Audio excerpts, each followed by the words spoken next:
Assalamualaikum warahmatullahi wabarakatuh. A'udzu billahi minasy syaithanir rajim. Bismillahirrahmanirrahim. Alhamdulillah wassalatu wassalamu ala nabiyyina Muhammadin wa ala alihi wa ashabihi ajma'in, amma ba'du. Sahabat muslim dimanapun berada, kita ikuti cuplikan video berikut ini. Yang ketiga, Presidium membuat hotline pengaduan dan alhamdulillah telah menerima pengaduan, pendapat, kritik dan sekaligus saran selama 3 hari berlangsung ini dari 28 provinsi, 326 kabupaten kota atau PCNO kabupaten atau PCNO kota, dan sekaligus ada juga masukan dari 11 PCI pengurus cabang istimewa, ini sebanyak 11. Sebagian pengaduan, kritik dan sekaligus saran ini memberikan dukungan terhadap MLB dan meminta MLB disegerakan. Dengan demikian hotline pengaduan tetap menerima pengaduan, pendapat, kritik dan saran dari struktural maupun kultural NU hingga batas waktu diselenggarakan MLB NU. Tetap kita buka sampai pada penyelenggaraan untuk keperluan melengkapi dan sekaligus menyempurnakan data, informasi dan sekaligus masukan dari PC dan PWNU. Yang keempat, Presidium akan menyelenggarakan pra-MLB. Presidium akan menyelenggarakan pra-MLB di akhir September atau awal Oktober tahun 2024 dengan mengundang PWNU se-Indonesia atau yang merepresentasikan. Nanti semuanya kita undang. Sahabat muslim dimanapun berada, sekitar 2 minggu yang lalu kita mendengar membahas tentang Presidium atau Amanah Bangkalan, yang mana Presidium ini adalah gerakan menuju MLB, Musyawarah Luar Biasa Nahdlatul Ulama, sesuai dengan ADART atau Undang-Undang Organisasi Nahdlatul Ulama, sebagaimana video berikut ini. Presidium yang akan mengarah kepada terjadinya MLB, Musyawarah Muktamar Luar Biasa. Muktamar Luar Biasa artinya gerakan cepat segera mengadakan pemilihan ulang. Kenapa ini terjadi? Kalau kita menengok anggaran dasar Nahdlatul Ulama yang dihasilkan pada Muktamar 33 di Jombang, Jawa Timur tentang MLB, maka MLB, Muktamar Luar Biasa, itu secara anggaran dasar Nahdlatul Ulama sah dilaksanakan sebagaimana Presidium yang dibentuk di Bangkalan tanggal 18 Agustus 2024 kemarin itu sah untuk dilaksanakan dengan syarat disetujui oleh 50% lebih dari wilayah dan cabang. Nah, kesimpulannya MLB ini bisa terjadi bila ada kesepakatan. Untuk apa MLB? Mengganti kepengurusan yang saat ini berjalan karena tidak sesuai dengan undang-undang atau banyaknya suatu pelanggaran. Dari Presidium yang sudah dibentuk dengan pola perbincangan Amanah Bangkalan, ini ada beberapa poin penting dari keputusan tanggal 8 9 September 2024. Di antaranya yang paling poin itu adalah kami bacakan, ada pengaduan dari 28 provinsi, 326 kabupaten atau PC, di kabupaten kota, ini mengadakan pengaduan atas kepemimpinan PBNU saat ini. Nah, akhirnya inilah yang menjadi pemicu terbentuknya pra MLB di akhir September atau awal Oktober tahun 2024.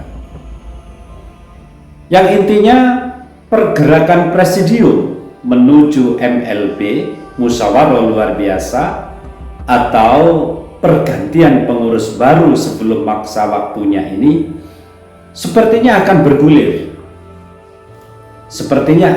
bergulir. Nah, tentu semua ini ada muara-muara yang terjadi. Kalau kami membaca ada di komentar video dari Presidium Amanah Bangkalan ini, rata-rata kalau dari komentator itu orang-orang Nahdien yang tidak puas terkait sikap PBNU kepada permasalahan nasab habaib.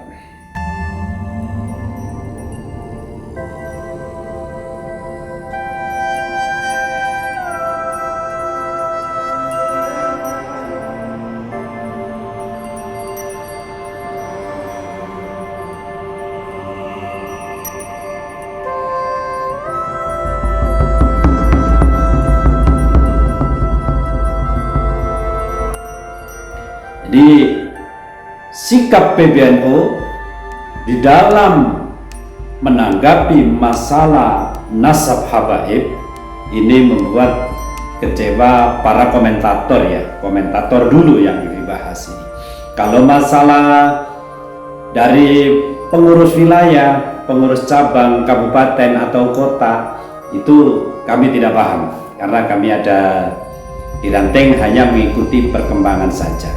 Ini kami hanya sekedar melihat ada di komentator YouTube itu rata-rata ketidakpuasan masyarakat atas sikap PBNU kepada masalah nasab alwi habaib di Indonesia. Sehingga mereka dari komentator itu mendorong untuk terlaksananya MLB, yaitu musyawarah luar biasa Nahdlatul Ulama. Sahabat muslim dimanapun berada, kalau kita melihat sikap PBNU kepada permasalahan nasab ba'alwi yang terjadi saat ini memang banyak mengecewakan warga Nahdien. Mengecewakannya itu apa? Kalau kita secara logika, yang dilakukan Kiai Imad itu bukan mengarang kitab ya. Kiai Imad itu adalah meneliti kitab yang dijadikan rujukan ba'alwi habaib di Indonesia yang mengklaim dirinya itu sebagai cucu Nabi. Kitabnya ini benar apa tidak? Nah, setelah diteliti oleh Kiai Haji Imaduddin Usman Al-Bantani, ternyata kitab-kitab yang dipakai oleh mereka itu semuanya tidak sahih. Sehingga timbullah argumen tidak ada kitab sezaman yang menunjukkan bahwa klan ba'alwi habaib di Indonesia ini memang ada semacam itu, dan seterusnya, sehingga merambah kepada filologi dan merambah juga kepada permasalahan tes DNA. Ini adalah pemikiran ilmiah. Kalau menurut pendapat saya, dari tokoh-tokoh bangsa, terutama ulama-ulama Nusantara, minimal itu memberi dukungan agar clear, agar ketemu mana yang benar, mana yang salah sesuai data. Kalau menurut pandangan kami, minimal itu mendukung, tidak memihak kanan kiri, itu masih mending, bisa diampuni oleh ulama, oleh orang-orang pribumi yang selama ini memang disakiti secara mental oleh para habaib klan ba'alwi. Itu sudah bukan rahasia lagi, ya katakanlah rahasia umum. Seluruh pribumi rata-rata mengeluhkan atas tingkah pola dari akhlak dan perbuatan para habaib. Ini yang menjadi pemicu orang-orang bahwa tentang sikap PBNU yang mana tidak berada di tengah, minimal harusnya berada di tengah. Justru kalau di dalam penilaian kami, yang kami nilai ya maksudnya, dari PBNU ini justru mendukung terhadap para habaib atau Clan Ba'alwi, cenderung mendukung. Seperti contoh Rais Am PBNU ini jelas-jelas nampak mendukung kepada nasab Ba'alwi, bahwa mereka masih tersambung kepada Rasulullah SAW. Demikian pula ada memang statement video dari PBNU yang menyampaikan bahwa sudahlah masalah Ba'alwi itu tak perlu dicari catatan-catatannya, itu takut kualat. Ini adalah juga bentuk dukungan semacam itu kalau di dalam penilaian kami. Tapi kami melihat semua itu di permasalahan NU masih dalam batasan kami tidak merespon. Itu baik atau tidak kalau orang-orang ranting tetap sami'na wa ta'na, orang-orang ranting. Namun keluar dari seluruh permasalahan yang disampaikan oleh PBNU atau Rais Am PBNU yang memberikan pembelaan kepada Ba'alwi tersebut, memang ya sedikit ada pandangan lah. Kenyataannya memang orang-orang PBNU itu banyak didominasi juga oleh para habaib, sehingga seperti PBNU tidak punya kekuatan penuh untuk menyampaikan itu. Sama di ranting-ranting sama, karena banyaknya oknum habaib atau pembela-pembela habaib di pengurus-pengurus ranting ataupun MBC, para pribumi dari pengurus itu pun tidak mampu menyampaikan atau bersuara terkait permasalahan nasab habaib. Karena apa? Takut terjadi perpecahan di tubuh NU itu sendiri. Ini kalau di ranting ya. Ya entah kalau ada di PBNU pusat, apabila tegas memang itu kayaknya tidak mungkin, karena bila tegas tentunya suatu keputusan bersama. Nah kalau PBNU itu sudah banyak habaibnya, mana mungkin bisa memutuskan untuk membela dari orang-orang pribumi atau Kiai Haji Imaduddin Usman Al-Bantani? Memang tidak mungkin.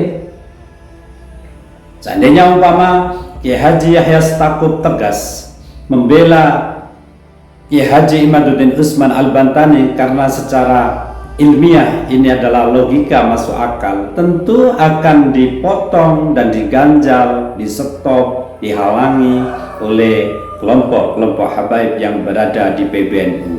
Bahkan Rais Am atau jajaran Rais di PBNU itu juga banyak habaibnya semacam itu. Tentu ini memang menjadi dilema tersendiri untuk PBNU yang memimpin saat ini. Mudah-mudahan Allah diberikan jalan keluar yang terbaik. Sahabat muslim dimanapun berada, mudah-mudahan Allah memberikan jalan terbaik untuk kelangsungan NU di Indonesia yang menjadi benteng terakhir dari keutuhan NKRI, Negara Kesatuan Republik Indonesia. Wallahul muwaffiq ila aqwamit thoriq. Wassalamualaikum warahmatullahi wabarakatuh.